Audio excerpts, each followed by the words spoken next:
Guys, alam nyo ba, may sugat ako o wala? Mag-comment kayo pag may sugat ako.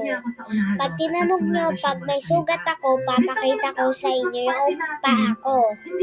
Tama ba? Ako papakita ko sa inyo yung paa ko. Kabilang paa ko. Mukhang hindi nakikinig si Jed nung sinabi ko sa inyo yun. Ayun Umiyak po. kasi siya nung nalaman niya na Hindi nyo ba nakikita?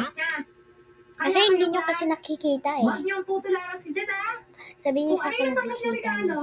nyo. Ayan guys, Ginawa ba naman may banit ako. Gusto niya ba makita yung sugat ko? In a bad way pa. Kasi ako yung bad example. Pinaupo na ako ni Ma'am na at nagsimula ayun, siya magklase. Pero hindi Dadapa ako makapag-focus yung maghapon.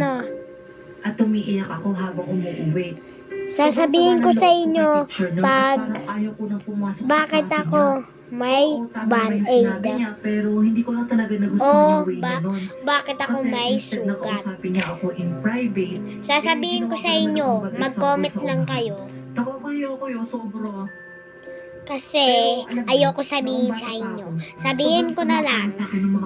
Gusto niyo sabihin ko? Pero na-realize ko nung malaki na ako Ilalagay ko dyan sa baba. na Sige. dapat tanggapin natin Kung yung gusto mga nyo. bagay na binibigay sa atin ng bukal sa puso.